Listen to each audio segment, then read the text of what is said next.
it's nice to be here with you. You know, we don't have any particular agenda to impose upon you. So we thought maybe we would start with some questions and go from there. What did you say, Nikki? There's one in every crowd. At least.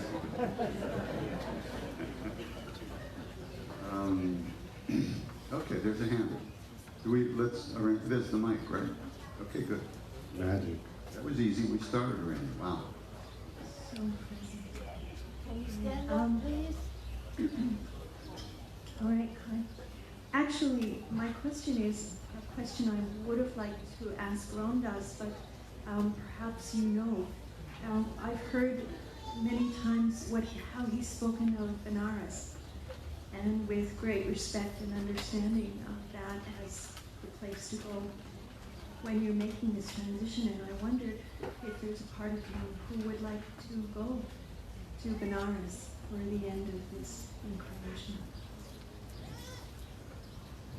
I haven't heard anything like that. I think he's very much at ease in the situation he's in right now here. And I don't think he wants to leave now. He's never talked about going anywhere else. You want to say something about Benares while we're...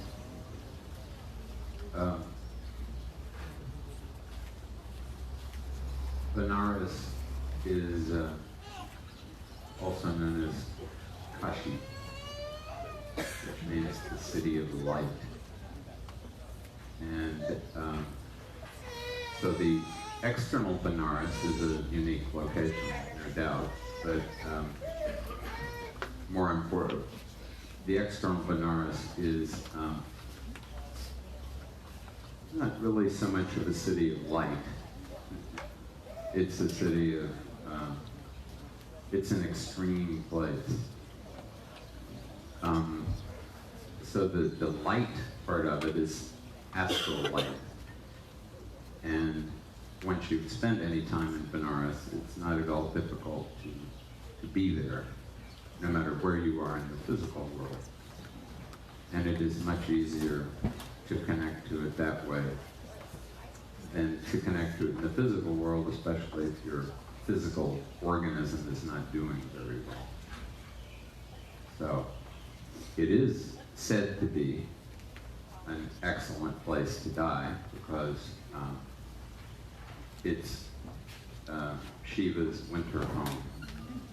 He spends his summers on Kailash and the winters in Benares.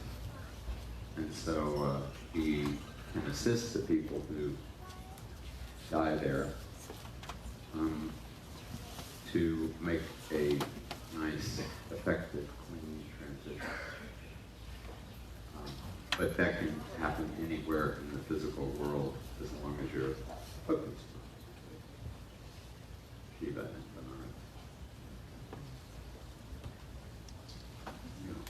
Benares. One time I was staying on what they call a houseboat.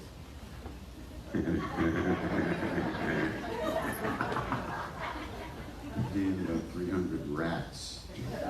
And I was up on the top floor and I was playing my guitar and singing, and I opened my eyes and there was a body just floating down the river right in front of me. I remember trying to really understand that that would be me sometime in the future. And it was very hard to do that. But the presence of death, so to speak, is very strong in that place. In India, everywhere, because there's very little escaping. But in Benares, the burning gods go 24/7, 365.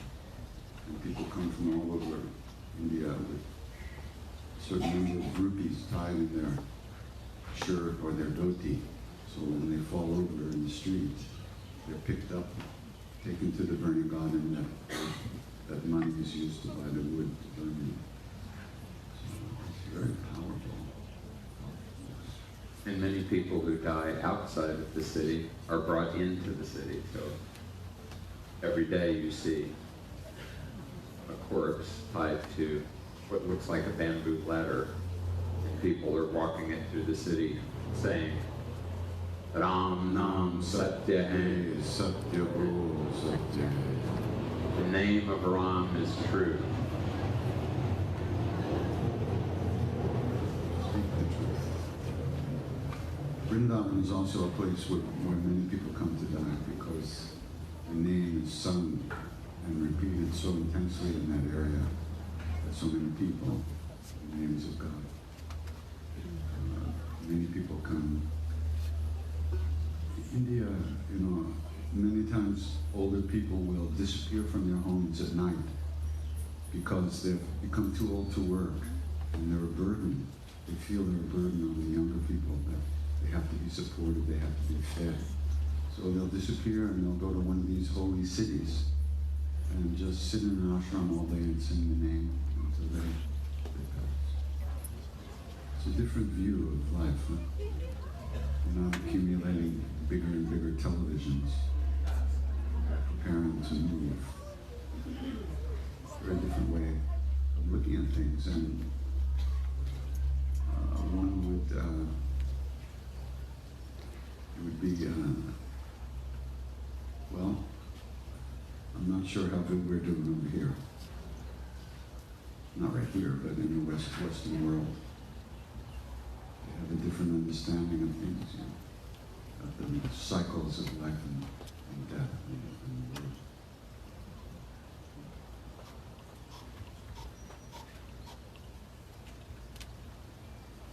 Yeah, back there.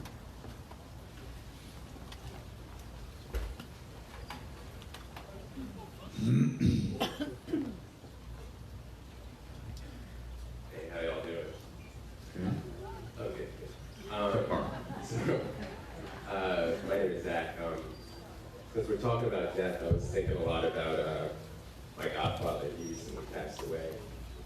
And he was this really fabulous guy. He was a bodybuilder turned hairdresser. Yeah, he could leg press like 1,000 pounds. And cut hair, which he didn't come on, but anyway. Looks like you did. So, With that 1,000 pounds. yeah. So he recently passed, and he had a really tough life, and he struggled with addiction most of his life, a big thing, but it felt like he was still in that mindset even when he was dying, and he was really suffering the whole time. And since he was my godfather, I'm like, there must be some lesson in there for me within, like, to learn from his passing. And I feel like a lot of people can identify with holding on to pain.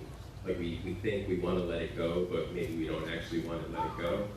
And sometimes we feel like, at least I feel like I'm in my own way of holding on to past relationships or past pains or whatever. And I was wondering what y'all thought about how to let go of those things so you can get past it and actually live in heaven on earth instead of being in pain and suffering until you get there.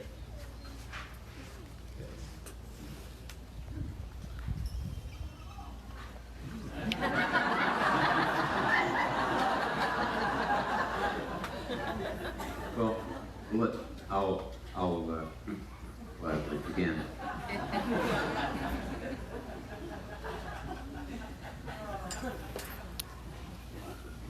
And I'd like to begin just talking about your godfather, who may not have been your biological father, but obviously, since you referred to him as your godfather, was someone who was important to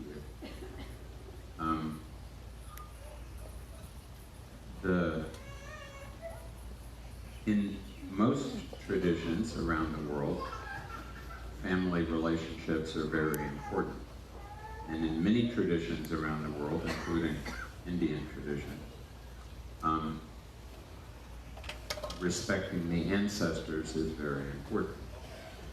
And those ancestors might be your blood relations, your lineal ancestors, or they might be anyone who you took as family, people that you brought into your sphere and kept there. And whether you believe that there is such a thing as reincarnation or not, I think it's fair to say that your godfather is still alive inside you, because he's, I mean, you're speaking, I mean, the way I hear you speaking about him suggests that he is still a reality inside you. And so there are a couple of rituals, one pretty complicated and one fairly simple, that are regularly done by people for the purpose of acknowledging those ancestors, encouraging them to let go of anything that they may still be trying to hold on to in this life that has ended, and requesting them to move in a good direction for themselves, because if they move in a good direction, that will be a good direction for everyone who is remaining behind, who cared about them, not only while they were alive, but now that they've passed on. So whether or not there is such a thing as reincarnation, and the very fact that he is still alive within you means that this can be, and I have often seen that it is, a good way to create an alignment, a better alignment between you and him, and to encourage him, if he actually is continuing to exist, to let go of some of that pain and misery and move in a good direction. And even if he doesn't exist, to allow you to be able to see him as letting go of that, and then you feeling like you don't have to shoulder the burden of that misery to the extent that you've been doing. So that's something I think would be very useful for you to do. It's not a complicated thing. You can do it on any day, but the new moon day is particularly good, between sunrise and noon. And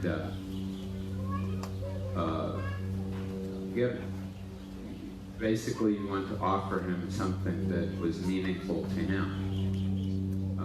The traditional offerings are water, milk, and black sesame seed. But even if you don't have those, maybe he liked, I don't know, beer, chocolate cake, whatever it was, but a little something that he liked, and request him to come to you and offer him that, and just let him know. You don't have to be vocal about it. You can just speak from the heart or from the eyes. Just let him know how much you appreciated him and how much you valued his presence, and let him know that, because sometimes people are not all, you know, especially if they passed on recently, sometimes they're not clear about where they are, or the transition hasn't been easy for them. Just let him know that now he's in a different plane of existence, and you want him to let go of it. He's no longer here. Let go of what he's doing, and you should move forward in the right direction. And at the very least, that will be good for you. But some of us believe that will be good for him too. And he can't drink the beer from where he is anyway, so. If you do give him beer, after you've done that, go pour it on a plant or something. Or feed it to your dog or cat.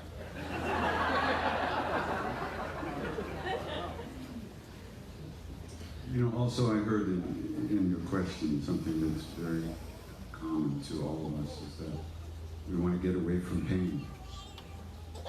We don't want to hurt. But you know, it's not so easy to understand the way to do that.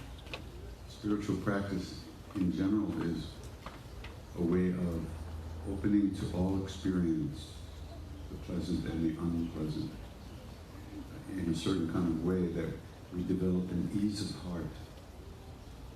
an ease of heart with whatever arrives in our life.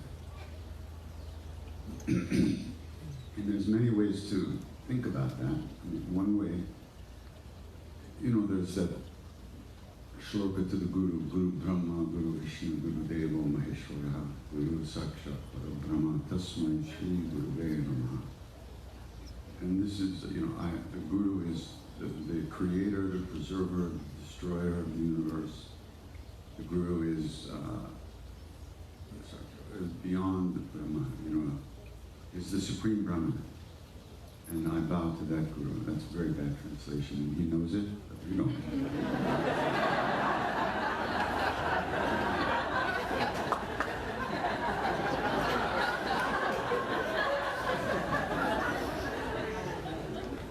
So, as I was saying, but there's another way to take that.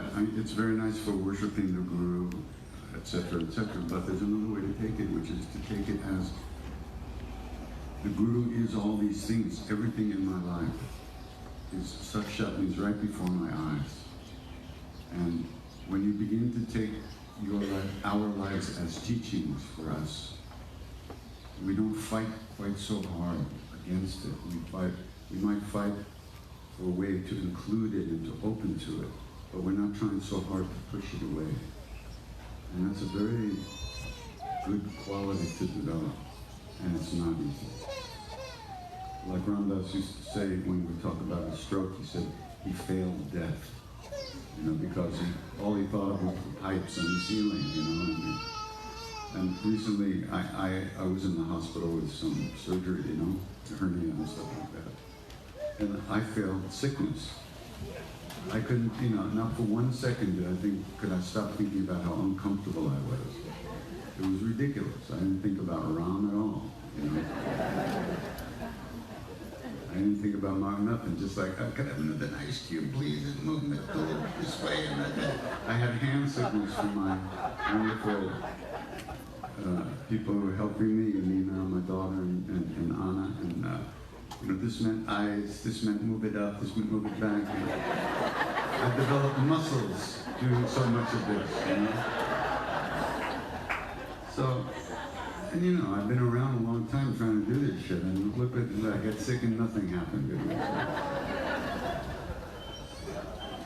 So, but that's the idea. The idea is to try to, develop that attitude that we will be here with whatever arises as best we can.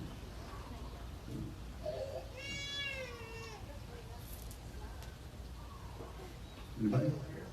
Over here. Okay, hold on. Mike.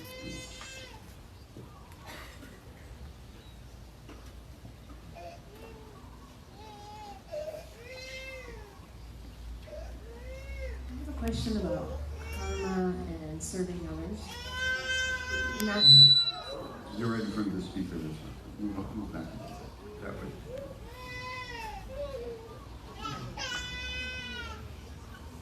Question about karma and serving others. In the natural tendency is, I want to help everyone. There are animals on the street that need food, I want to feed them. Or if there are people that need help, I want to help them. But recently something came to my attention from a couple of people who maybe are on the path. And I had explained that I was working at a soup kitchen, and part of the menu includes meat. Okay, so I'm serving the salad, but this person told me that I shouldn't be at that soup kitchen because if I'm somewhere and I'm serving meat to somebody else, then that's not really good karma. Or if I want to help someone by giving them some money so that they can do something, maybe it's that person's karma, but they shouldn't do that, and then I'm interfering. So I became a little bit confused on how to serve people and this whole karma thing. Their karma and my karma.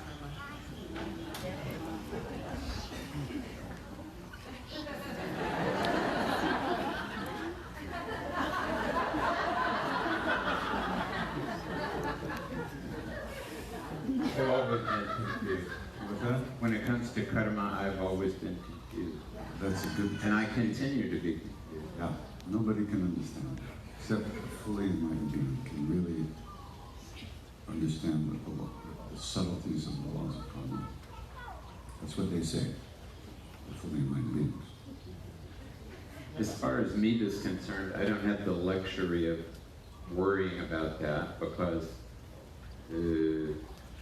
many of the people I know and who are part of my family are not are meat eaters. So I have to live around them, and for me, it's always been more important to be part of that, for me to tend that relationship and for it to be genuine rather than try to insist. Now, when I was younger, of course, when you're younger, you do all kinds of things. The first time I came back to the U.S. after being in India studying for 3 years, I was extremely bullied. I made my parents not only clean all the meat out of the refrigerator, but wash the refrigerator. So that there would not even be fragrance of meat. Oh, the fragrance of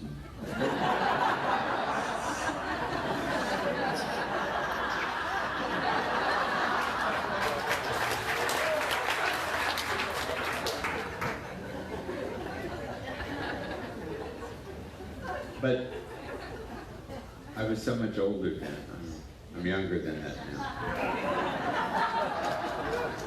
So I certainly don't make it a point to. I don't eat. I'm still a vegetarian, but I don't make it a point to go out and actively purchase meat for people and pass it out to them. But or kill meat eaters. You don't do that. I personally do not kill meat eaters. That's a good thing.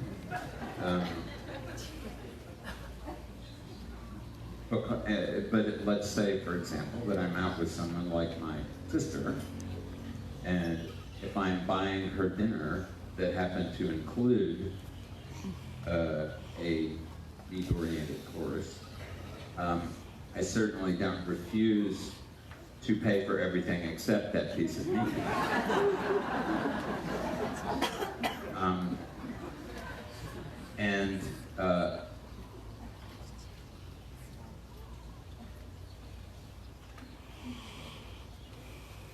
I think it still comes back to the fact that there is,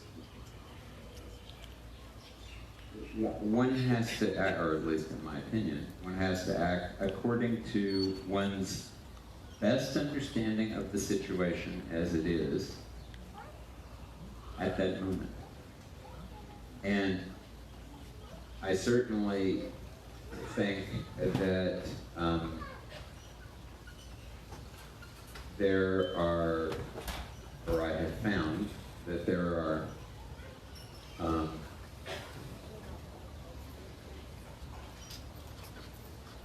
some situations where I would be reluctant to, let's say, support whatever it was that was going on there because of how I felt the karmas might not be worthwhile. And cases where that's not the case, but so far I haven't been able to find a law about how to, people talk about the law of karma. It's not a law that has any lawyers, though.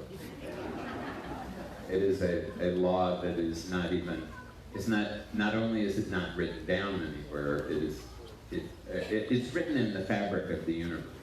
But it's at such a deep level that they say even the gods and the goddesses can't figure it out.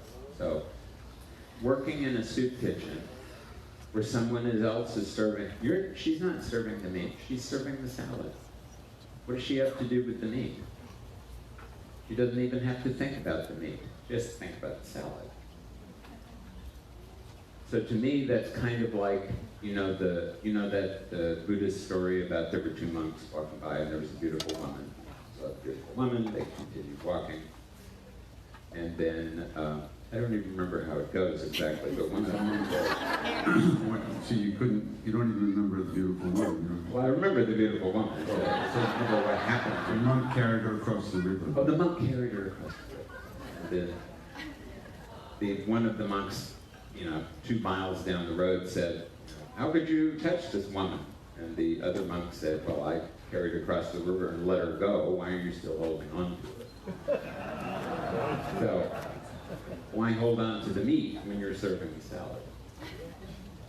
But even if you are serving the meat, your intention is to help someone, and that's the situation you found or you arrived at to be helpful. And people who lay their trips on other people and use the word should not do that, he said. But I mean, people do because we all do that stuff because we're insecure and we want to make sure the world looks the way we want it to look. But, one time I was having dinner with a group of Tibetan lamas, and their plates were full of many things, including a lot of meat, but I've been a vegetarian since I quit playing basketball and stopped getting free burgers in 1922, Oh my God, anyhow, so I had a bunch of a little bit of vegetables on my plate, right? And one of the lamas looked at me and said, "Aren't you eating?" I said, I'm vegetarian. He goes, "Oh, thank you."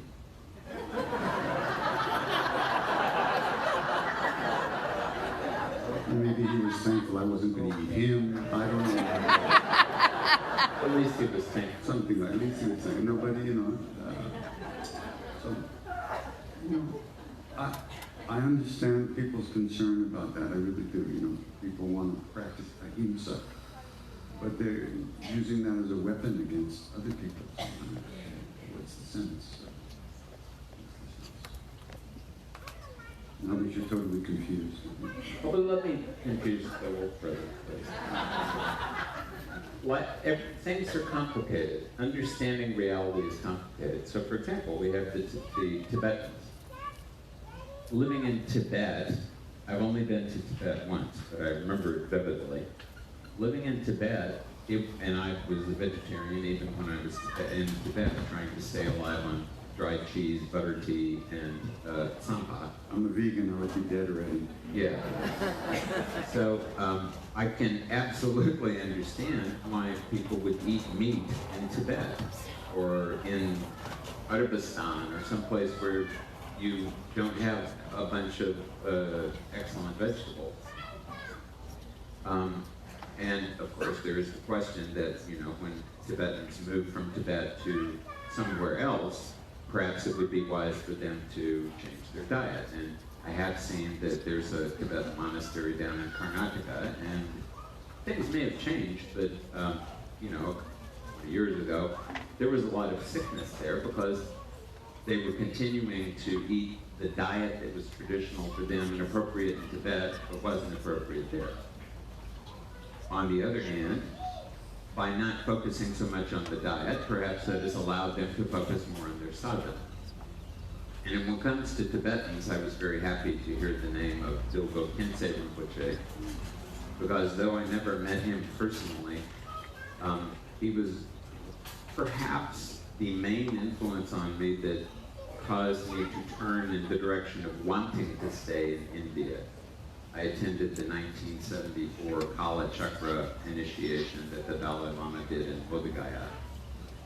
And it was nice to see His Holiness, but I have to say that, and again, I never met him in person, but just seeing, he was a very large, tall man. He was a giant of a human being. But there was just, and I was a 20-year-old, and I really had no clue about Tibetan things or Indian things, or, general, that sort of reality. But just looking at it, I could do nothing except be struck about the presence that he had. And it impressed me so much, I said to myself, whatever he's got is something I have to have. I'm going to stay here until I figure out how to get some. So I would like to offer my respects to him. And he, of course, was a Tibetan, and he was a meat eater, and who knows what other karmas that other people might not have approved of that he had performed. But as far as I'm concerned, he had an extremely good effect. So to me, that's much more important than whether he ate meat or didn't eat. And who was that guy who said it's more important what comes out of one's mouth than what one puts in? Supposedly that was Jesus in the Essene Gospel. I see.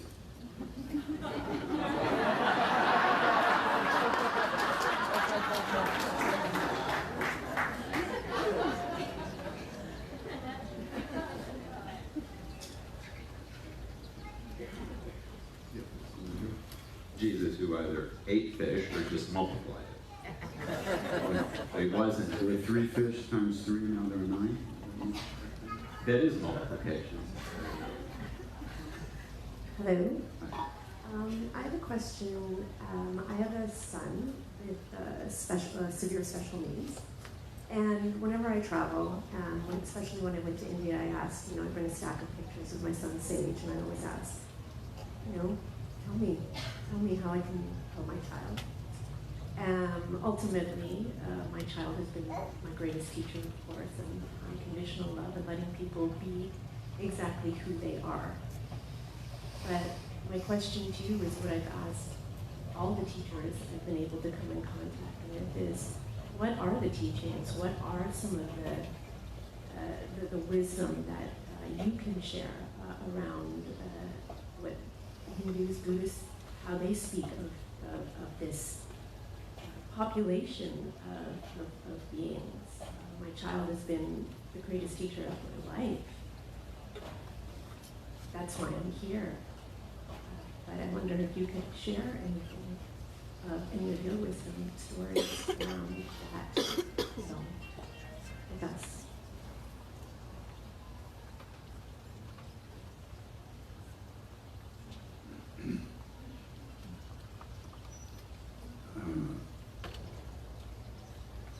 I think you said it all, really.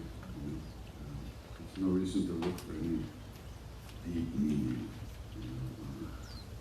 The way you're living with them in your life and what it's, how it's helped you in your heart, that's it right there. Like Robbie said yesterday, why is not useful.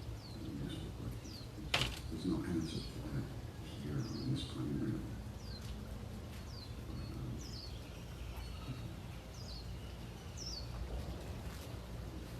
My mentor, Vimalananda, for many years, well, for 18 years, lived with a Parsi, a Zoroastrian family in Bombay, and I spent a lot of time with them, and after he passed on, I started living with that family also. And one of the, there was a mother and 3 children. One of the children was a young man who was developmentally disturbed as a result of some trauma at birth. And he required a certain amount of attention, and he was able to do some simple things. And it seemed to me that the most important thing for him was to feel like he fit into the family. And everybody made him feel like he fit into the family. And I think that was the message. He was a member of the family. He was accepted. He accepted us. We accepted him. And whatever adjustments had to be made were made. And then that was the end of it. And it was, it was educational for me to align my own presence in this. Indian families are always very complicated. So to be there and to fit in a good way, so I was fitting in with everybody, including him. And I think that was what I learned out of it. How to fit in with him, how we fit in with me. We had our own relationship. It was not a complicated one, but it was one that was genuine. So for me, that was what was important, and I think that was meaningful.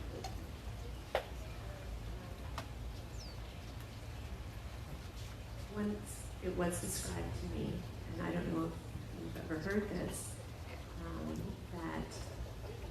well, my son's name is Sage, and it was described to me that he's already done his service in previous incarnations, and this was his last incarnation to be able to experience what it is like and what it feels like to be served. Have you heard anything around that? Can you speak to that at all? I think that could be entirely possible. I don't. I certainly wouldn't say that's always the case, but that may well be the case. You know, we're so intellectually sophisticated that we miss a lot. And Siddhanath told me the story about this young woman who used to come to the temple in Maharaj's time and afterwards. And she was probably almost 20 years old, but she was still about 6 or 7, intellectually, emotionally. And she used to write. One of the practices of repetition of the name is to write it, write a certain number every day. And she used to do that. And one day there was a huge storm, lightning and thunder, and she ran into the room in her house where there was a little murti of Krishna, and she hugged it and said, don't worry, I'll protect you." So, she may be intellectually challenged, but she was seeing Krishna alive in there. So we should all be so lucky and blessed.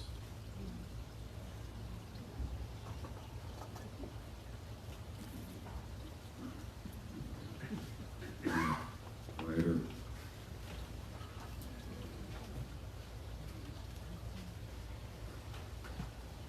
I don't know. I mean, I'll take it, but I think he went there from.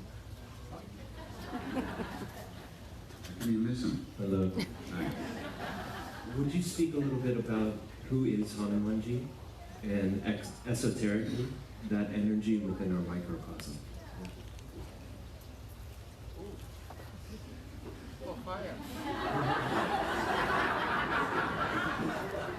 Okay, I'll start. As I was taught,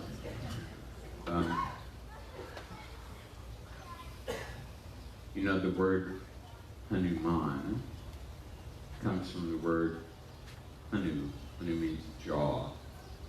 And so, often it's the case that, sometimes it's the case that actually the name it derives from something that happened. Sometimes it is the case that the name occurs and then people concoct a reason for why the name is. So nobody really knows, but the story, one story is that, and there's more than one story. So I think the bottom line to this is it's always better to ask directly. So feel free to ask. But they say that Hanuman was born, she saw the rising sun. It looked like a attractive fruit. And he jumped into the sky to eat it, which would have disturbed the solar system. With no solar, there would be no system.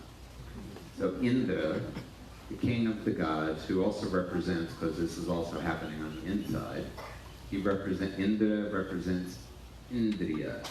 Indriya means sense organ. So Indra is the king of the sense organ. So instead of having the sun be eaten by this powerful young monkey, Indra threw a thunderbolt, hit him in the jaw, broke his jaw, landed on the ground, and then some handy rishi cursed him so that he would forget all of his extreme powers until somebody reminded him of them, which happened just before he was going to jump over to Lanka, Jambavante. But my mentor at least said that the name Hanuman is just a cover-up for the two names that should be more applied to him that sound like Hanuman. One is Anuman. Anu means an atom. So Anuman means the power in the universe, that, like the atomic power. And as far as you and I are concerned, that's prana. So for us, the prana is the only power in the body. It's the thing that keeps us alive. So Hanuman, as far as I have been taught, is a personality that has been applied to the prana. And it's a very minimal personality because Hanuman is interested only in Rama. He will cooperate with everybody else, especially if they're focused on Rama. But otherwise, he is only focusing on Rama, as we would want the prana to be. We would want the prana to be focused only on the Supreme Reality, because that will encourage everything to be properly aligned in a nice, natural, automatic way. And so Hanuman, or also Hanuman, not Hanu, but Hana. Hana comes from a root that means to kill. So one tradition says that there are 11 Rudras. Rudra started off life as a storm god in the Veda, and then he underwent a transition and turned into Shiva. So Rudra and Shiva they're connected to one another. They're, in a sense, identical. So Hanuman is one of the 11 incarnations of Rudra. So he is a version of Shiva. And according to one story, one of many stories, Shiva and Parvati were sitting quietly on Kailash one day, and Parvati said to Shiva, "Oh,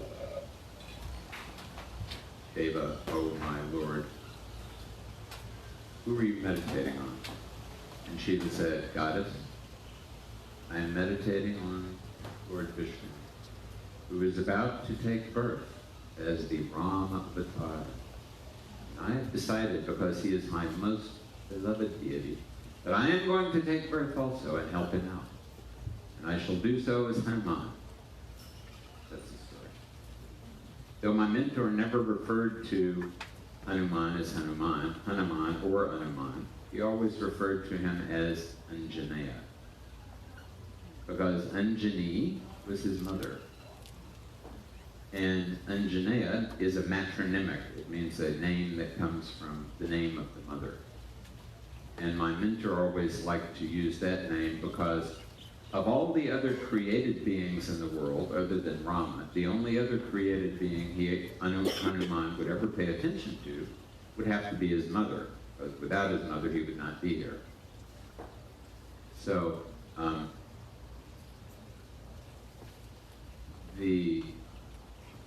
if we look on the inside, that the mother of the prana in the body is, of course, you can interpret that however you want to, but naturally it would have something to do with the Kundalini Shakti, which the prana is intimately connected with. And the focus of Hanuman, he always respects his mother, so he always respects the earth element, the Muladhara, but he's always focused on Ram. And that's when he always serves anyone who speaks the name of Ram.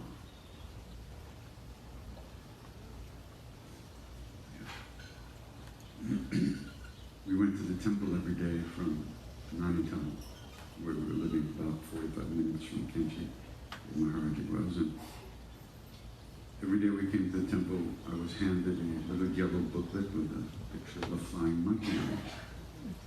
I had about 100 of these booklets in my room. And finally, one day I said, "What is this?"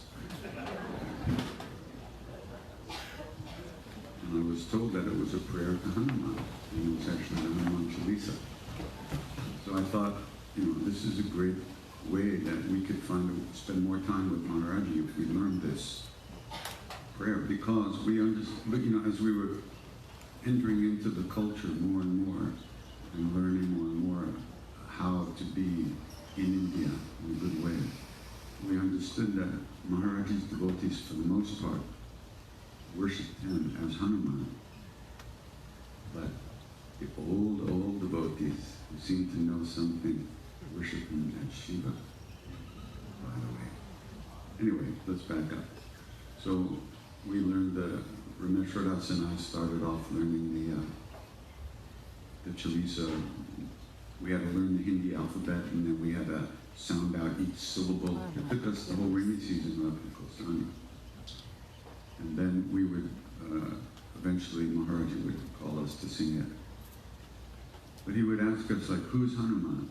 And we would give all the pat answers, like the servant of Ram, the son of the wind. And he would say, nay, Hanuman is the breath of Ram. The breath of Ram. The energy of Ram. The life force of that. And he used to say, people say he's a monkey. And he would laugh. So, like Robert said, there's an inner and an outer. And even when we think we're worshiping something outside of us, that's the way it looks to us, where is it really, right? Is it outside of us? Or is it within our subjective reality? So it's really all, in a sense, within. So as we use these tools to align ourselves with that inner presence. And the other thing was, Maharaji, no matter what was going on, as I said this morning, he was fully merged in Ram, in the ultimate reality. And whatever happened through him, he had no agenda of his own. It was all, you could say, God working through him in that sense. Because there was no attachment to any separate personality anymore. They say that he wasn't even aware of his body when he got up and moved around. He was completely turned towards that. And there's one of the lines in the prayer I sing before we chant, Hanuman Stoan, Sri Hanuman Stoan. Hanuman is, and when I understood what this meant, it was a light Ram. Hanuman is always sitting at the foot of this tree, eyes red with tears of love. This is his natural state, immersed in that love all the time. But when some service has to be done, and he's reminded of his strength, then he just gets up and does it. But he never sees. One of the books I read described how no matter what Hanuman is doing, he saw Ram's color enveloping everything. So in other words, we see how many colors? What do you learn in school? Roy G. Biv, right? Red, orange, yellow, blue, green, indigo, violet. But there's another color around that in which all those other things exist. And that's the color of the presence of ultimate reality of God. And Hanuman was always immersed in that. And then when something needed to be done, he was reminded of his power, and he would get strong and grow like a mountain of gold and then do what had to be done. And as far as his mother Anjali, so after the war was over and all the monkeys came back and Hanumanji went to see his mother, and she was really pissed off at him. She said, how could, you're a shame on your blood, Ma, what did I do? He said, why didn't you just bring Sita back and kill all the demons? Why did you mess around like that? And he tried to tell her, I'm sorry, that's not what I was asked to do. I was only asked to find her. And she said, ah, that's bullshit. And she said, what do you mean? He says, what do you mean, Ma? What did I do wrong? You could have done it all. And then she takes her breast and she squeezes out a drop of breast milk, which lands on a mountain some distance away, and the mountain explodes. This is his mother. So no wonder he had some Shakti. But Maharaj used to say, a saint's heart is like butter, but not like butter. A saint's heart melts. Butter melts when it's put on the fire, but a saint's heart melts when another's heart is on the fire. And Maharaj's heart was always melting in love for all beings who are part of that one that he had merged completely with. And everyone who came to him, whatever service had to happen would happen automatically. There was no decision-making process, as far as we understand. And if there was, it was in harmony with everything else. So he served all. Love everyone, serve everyone, feed everyone. That's what he said. We kept asking, tell us, what should we do, You tell us, how do we find God? He said, love everyone. Come on. How do you raise Kundalini? He said, feed everyone. We just weren't qualified for the teachings. It was too subtle for us. We couldn't understand. Now, after 50 years, a little bit might start to get digested. He never told us to do spiritual practice for the sake of our own enlightenment. He said, think about others, which is not easy to do, of course. But when I was going to kill myself in the temple, I was having a nervous breakdown and hallucinating and everything. Right there with him. He looked at me and said, what are you going to do, jump in the river? The river was 6 inches deep, but I figured, I got my head under one of those rocks, I could make it work, He said, you can't die. What's wrong with you? You can't die. Worldly people don't die. Only Jesus died the real death. That got my attention. And then he said, why? Because he never thought of himself. Thoughts of me did not arise in that being. Me thoughts, centered on the ego, on the separate self, no longer arose in that being. He's only here for others, for his people. Whereas me, all I did was think about myself 24/7. 366. So it wasn't, this is the way he taught. He didn't give lectures about philosophy. He was right there with us in our stuff as we were going through it. We would try to make some space in there for us to live through it.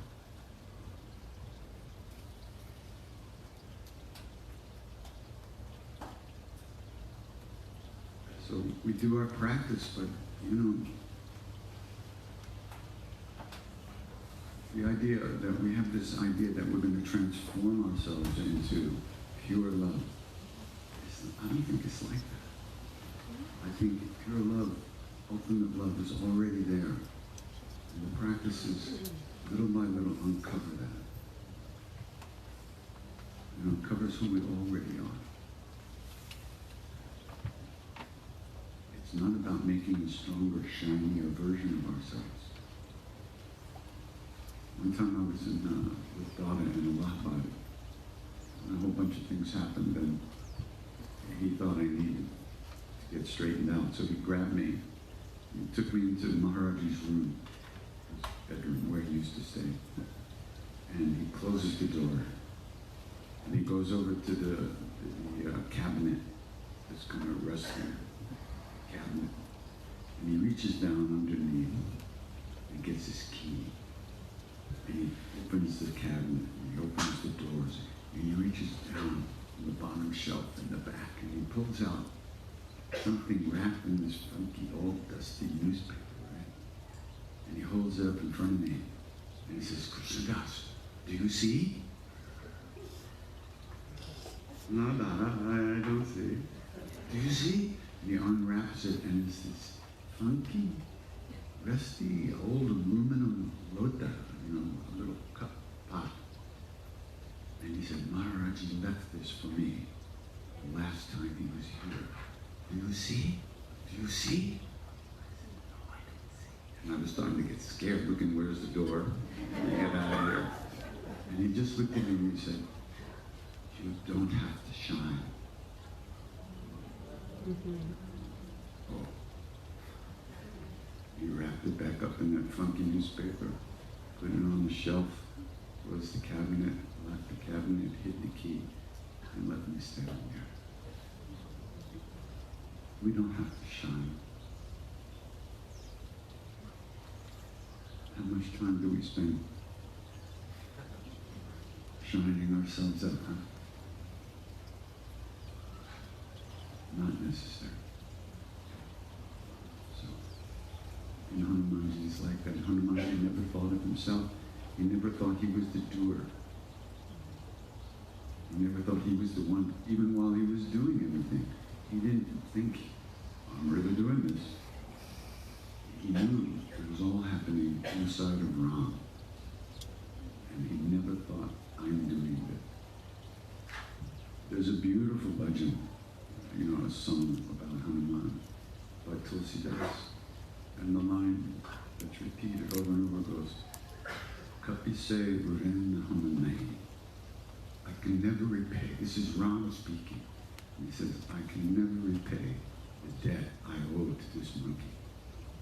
And each verse he goes on and says, he said, he jumped over the ocean, he found Sita, he brought back the news, but not once did pride arise in his mind.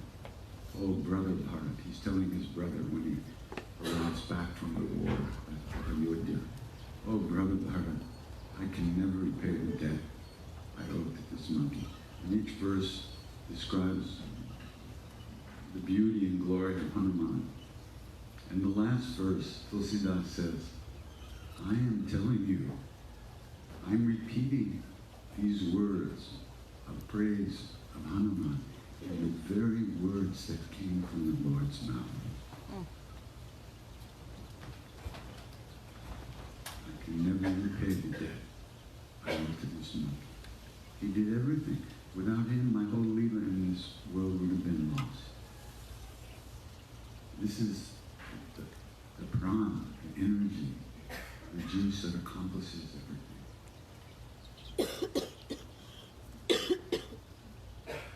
And in that space, there's nothing but love. Real love, which is not object-oriented. It's the space in which we live. And inside of that space of love, everything that has to be done is done. Even if it's killing demons or serving salad with meat in it. As long as we are remembering love, as we are remembering that love.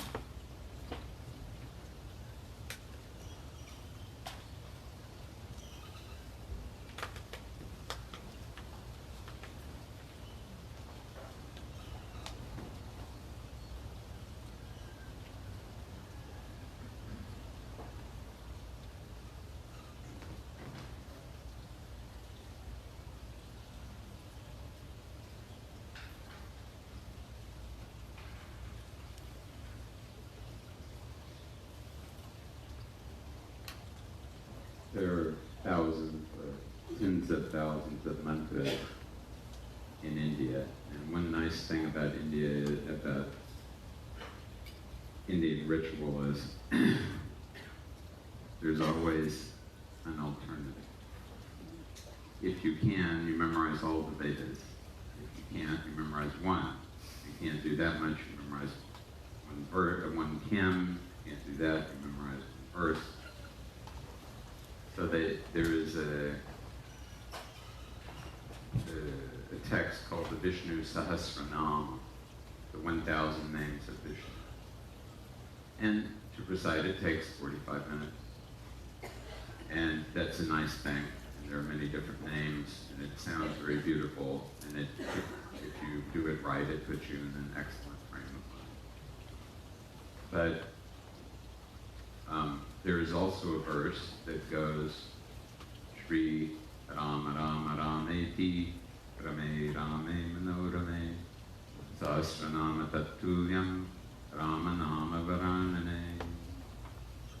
That you may recite the 1,000 names of of Vishnu if you would like, but the equivalent of all 1,000 names is the name of Rama. Oh. The point being, why waste time? Go directly to Rama. Because not only will you be getting the benefit of Rama yourself, Hanumanji will enjoy listening to hear you recite Rama. And he will support you. In that prayer that I sing before we chant, there's a line that says, Yatra yatra Raghunatha Kirtanam tatra Kritamastakhanjali. Well, wherever Ram's name is repeated, Hanumanji comes there to listen in one form or another.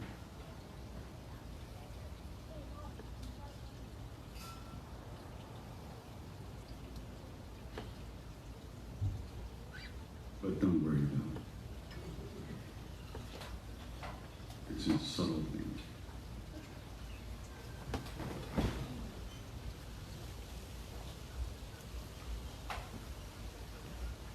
Anybody else? Okay. Where's the mic? Where is the mic? The mic. The mic. Okay, so you're over there. How about over here? Was it over here? Okay. Here.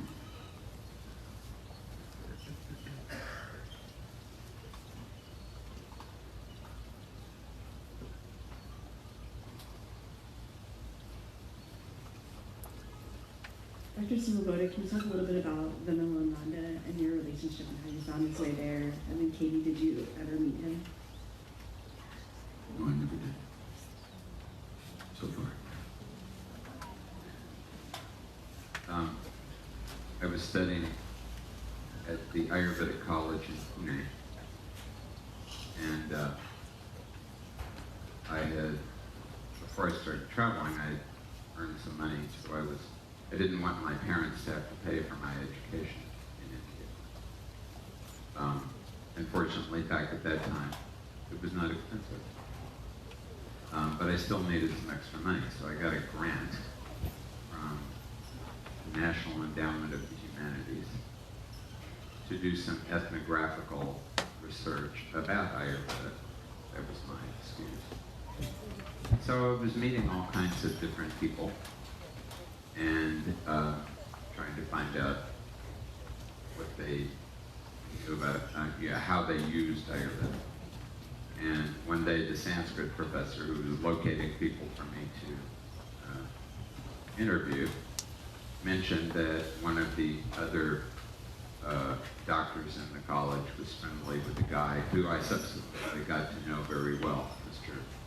Chotu Vijayaka. And Chotu mentioned to Dr. Sashi that Vimalananda was coming to Pune because of the racing season.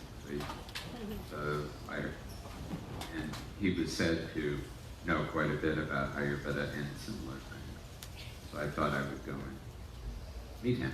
And conveniently, the place he was staying was a 20-minute walk from where I was staying. So I met him, and I wanted to give him the questionnaire that I had printed up. And he said, don't bother about that. So we talked over the next several days, and he answered all the questions in the questionnaire. without seeing it. Impressed. Then he said some other things about me that were true. Impressed. But it was less a matter of being impressed by those things, and just there was an automatic alignment between us.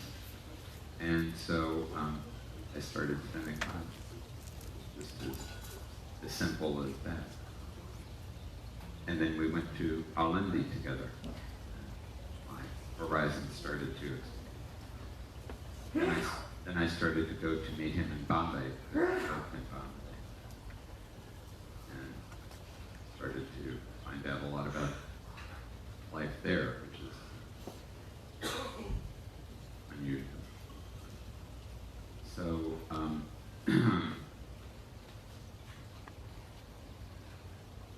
he was a person who very much did not want to attract attention to himself.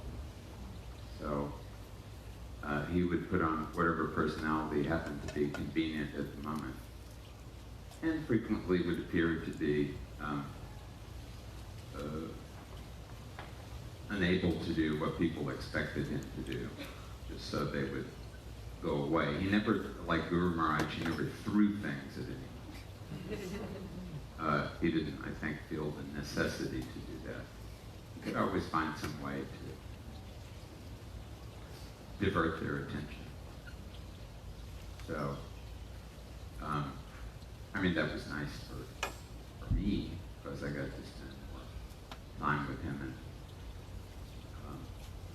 focus on what he had to say. And he would usually talk more in the evening than he would during the day, because you own racehorses, you're busy with all sorts of things, like figuring out which jockey to put on the horse in hopes that that jockey will not prevent the horse from winning. One of the chief problems of the race. So, learned a lot about the law of karma at the race. I read in your book that Nanda knew that those beings who have incarnated as horses owed him from previous lives. And so by racing them, and when they won, they were completing the debt that they owed to him.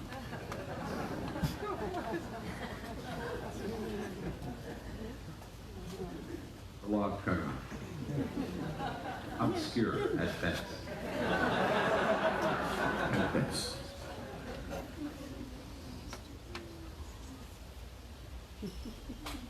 There was some over here. Where's the mic?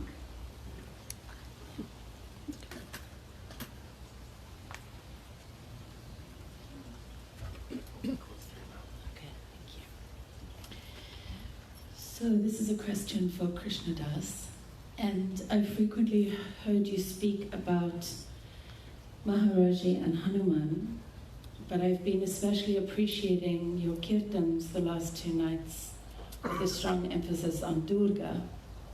So I'd love it if you speak to Maharaji's and maybe Akanshi. Like, it always feels like the focus is on Hanuman, which is beautiful, but what his relationship was with Durga. And then my understanding is you became the pujari of the Durga temple, and so what your relationship is with Durga. I was a pujari for a very short period during while the temple was open during Durga Puja. It wasn't officially open yet. It was later in the fall, I think. I don't know.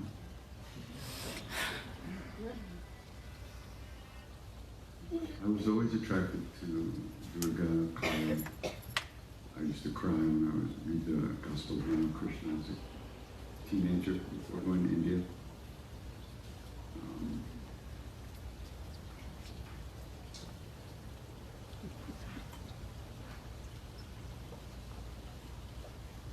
The form of Durga that Maharaji built a temple was Vindhyavasini Durga Devi, which is a form of Vaishnavi Devi, which is Shakti Vishnu.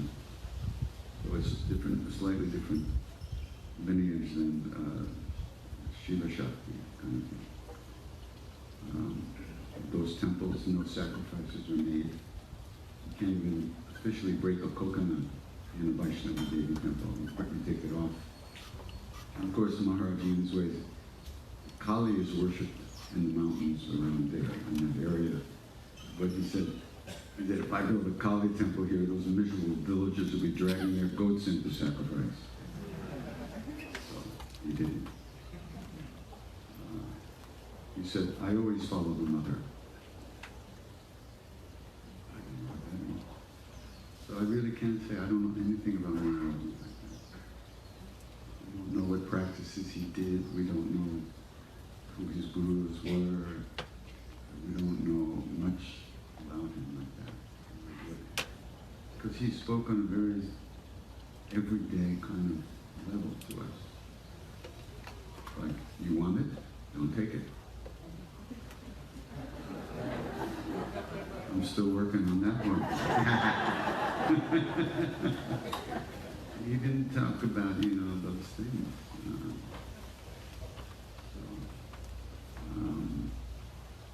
But Siddhima, who was his great disciple, in some ways for me, she was the manifestation of Vaishnavi Devi and of the mother too. She was, one time Maharaji was sitting in Nainital, across the lake from where Siddhima lived at that time. And he just said offhandedly to Mr. Tiwari, he said, Katyayani lives there. Katyayani is one of the goddess. And he said, it's for her that Hanumanji has come to this place, meaning himself. So for Maharaji, it wasn't up there, it was right here. Right before your eyes. You saw it, it was everywhere. It was not something else. Each of us were a part of that, and it was right here. One time after a long 10-day fire ceremony, and they were doing the arti, the prayer at the end, and Mr. Tiwari was getting very ecstatic and going on and on and on. And Maharaji said, look at those miserable bastards, they think they're feeding the gods and we're starving to death. That's the kind of stuff he said. That's what he's thinking about. You think you're feeding the gods, what about us? We're starving. Because they were fasting all day until the end of the puja.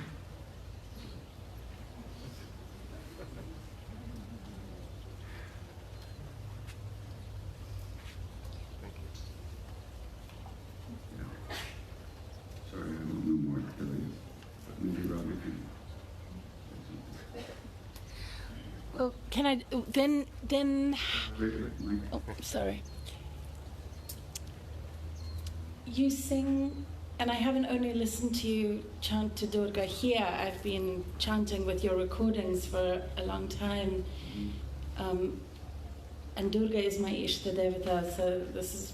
And I've just come from India at the Durga Puja, so it's so interesting for me that the focus of the last two kirtans, at least the way I've perceived it, has been... That's key, right? No, I get That's why I gave my bias. 4,692 Krishna bhajans and one Durga bhajan. You heard the Durga. I did hear the Krishna bhajans, and I was dancing to them last night. But there is such a depth, and I feel the... And I mean, maybe that's my answer, that it's because of my own perspective. Here's the deal. Yeah. It's about love. That's all. And all those forms are forms of love. That's the way I see it, the way I approach all that. And it's the feeling we have within us as we approach the different forms of that love, which should be love, which would be love. And whether you're singing Durga or Krishna or Kali or Ram, they're all, for me, not only are they presence and being, but for me, Maharaji represents all that. So for me, he's all the deity, all the forms of God. For me, that's the way I approach it, which makes it simple. I'm not very smart, you know. I'm not like this guy. I don't understand this stuff, but I sing to it. That's all I can do. That's how I do it. Thank you. When it comes to worship, I think it's better not to be too smart. Thank God.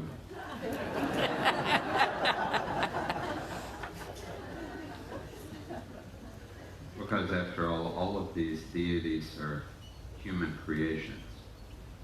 It's a co-creation between the human being and the cosmic force that we're trying to understand and interact with and relate to and love. And thanks to various individual perspective on reality, there have been these stories created, and the Ramayana is a story. It happens to be a story that is very alive. It's not just an ordinary story, it's a living story. And the reason we have the Ramayana, of course, is because of Valmiki, who was a highway robber, who, thanks to Narada, realized that in fact, he thought that his wife and his parents and his children were all going to share in the karmas of the murdering and kidnapping that he was doing. But Narada said, maybe you should just check with them before you kill me too, just in case. And they all said, are you kidding? It's all your responsibility. We're your obligations. We're not taking any of those karmas on. And Valmiki said, oh gee, here now. And Narada said, sit down. Unfortunately, you are a murderer, so rather than repeat Rama, which you won't be able to do at the moment, repeat Mara, which means killer, which is something he could relate to. So he started repeating Mara, and 60,000 years later, he was repeating Rama. By that time, a giant termite mound had grown over him, which is why his name is Valmiki, because Valmika means termite mound. And during that 60,000 years, he was getting a download from the rishis who had written the entire script to the Ramayana.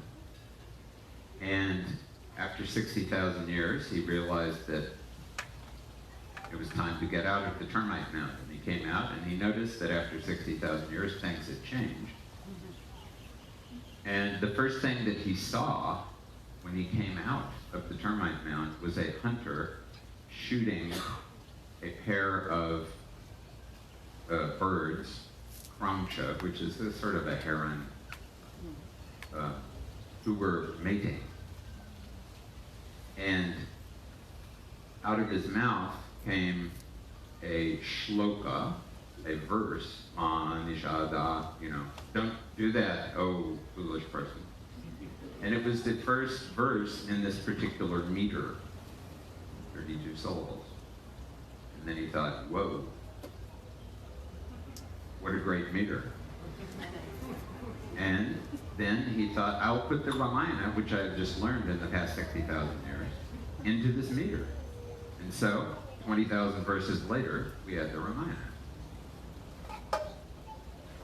So, number one, that's a lot different from other stories, but number two, it was a way of taking reality and condensing it into forms that we human beings could interact with. And since the time that happened, we human beings have been interacting with these forms. And our attention, wherever your attention will go, your prana goes. If your attention goes on your problems will naturally get bigger because you're giving energy to the problem. If your attention goes to opening your heart to Hanumanji, then that's where the prana is going to go and better things will happen. So if your attention goes on to Rama, or Hanuman or whoever, then those forms are also going to get nourished. So by remembering Hanumanji, we're not only benefiting ourselves, we're also nourishing him. Not that he needs any nourishment from us, but if he needs it or not. We're supposed to be, Maharajji was saying, feed people. We should start with feeding Mr. Number One person, and then worry about feeding everybody else. So just by our attention, we're assisting him in doing the job that he needs to do. Because he has the job of serving Rama here in the world, and in order to serve Rama in the world, he needs some energy here in the world. He has his own, but manifesting his energy in the world still requires some energy to manifest. So we're assisting, he's assisting us, we're assisting him. This is the way things have always worked between whatever deity and whatever individual is remembering that deity. So,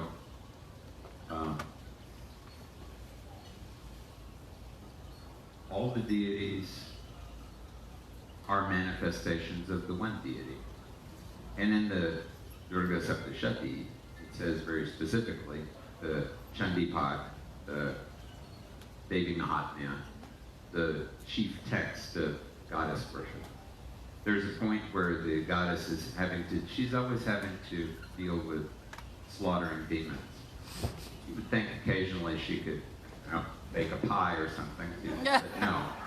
Whenever the demons overwhelm the gods, all the gods go to her and say, save us, save us. And so she always has to go out and slaughter the demons. And first she slaughters the two demons that come out of Vishnu's earwax, Madhu and Kaitaba, Mr. Very Sweet and Mr. Excrement. And then she slaughters Mahishasura, Mr. Demon who is made out of a buffalo, because buffaloes are regarded as the ultimate in tamas. And if you've ever been around water buffaloes, you will know this is the case. If you're in front of them and they're walking towards you, they will walk over you. Not because they don't like you. It's nothing personal. It's just you're in the way. They don't see the point of moving. Why should they move? They're going towards the front. You could move out of the way. If you don't move out of the way, they will knock you out of the way. It's nothing personal. That's what tamas is all about. I'm going in the direction I'm going in. So Mahishasura, then Durga as Mahishasura Mardini, the killer of Mahishasura. That's often how she's shown. Chopping off the head of this buffalo. And then the third story, there are three stories. The third story, there's two other demons who are brothers, Shumba and Nishumba. And at one point, she is fighting with, I believe it's Shumba. And she has all kinds of other goddesses assisting her to slaughter Raktavija and this other demon and that demon. And this demon says to her, "Ha! You're fighting with all these other goddesses assisting you. What kind of fighting is that? Deal with me on your own." And she says, "Murak, fool, idiot, dimwit. There is no one here but me. There is only me. There has only always been me." So all of the other goddesses come right back into her and say, "Now there is just me. Stand up and get ready to fight." So really, all of the deities, they're manifestations that have been created for whatever reason, by whatever exalted personages, but they are manifested for certain purposes at certain times. And it's very much according to the individual human being as to which one you can create an actual living relationship with. And you may create a relationship with one deity and somebody else says, "Oh my God, this is the right deity," and you may have no alignment with that deity because of whatever reason, maybe previous karmas, maybe the way that the planets are angled or whatever it may be. So the important thing to do is find whichever deity that you have an alignment with and establish a healthy relationship, one that is based on mutual appreciation and affection. And that they don't always have to, many people there are many deities in the world. And depending on who you are, you may find that you have an alignment with not only just the deities that you've been introduced to in a particular context. I, for example, have discovered that I have an alignment with Okshun. And not that I went out and looked for it, I just discovered that Okshun and I have a certain alignment with it, which is why I'm so fond of Ide Were Were, because it's a song to Okshun. So, you know, they say in India that an image like this is the visual incarnation of a deity, and a mantra is the verbal incarnation of the deity. So whenever you recite a mantra or a song, the deity is there. If you allow the deity to present himself or herself and be present, then that deity is there. But if it's a specific deity, and it's one that you have an alignment with, then that will be good for you and the deity and for the world in general. And that will be good. Good things are good. Bad things are not as good. Good things.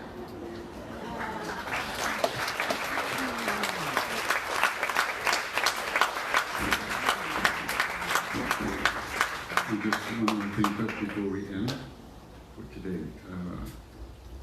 You don't have to go out looking for a deity. The divine being is looking out of our own eyes right now. It's the indwelling presence within us. The love that lives within us already is who we truly are. So, of course, everything, all possibilities are open, but don't feel that you need to do one thing or another. That living presence is within us always. And you need not go anywhere to look for it. So just keep that in mind. And if you don't have a personal guru, remember Lord Dattatreya, who is the guru of all the knots, and the guru of Lord Shiva with regard to Aghori sadhana. He didn't have a personal guru. He had 24 gurus, none of whom knew that they were acting as his guru. He just he saw what was happening with them, he took that lesson in, and he moved ahead. So, don't ever let anything like that stop you. There's the supreme reality, which is just as KD is saying, it's inside you, it's outside you, and what those two realities want to do are relate to one another. So please get out of their way and enjoy enjoy lunch. Also enjoy lunch.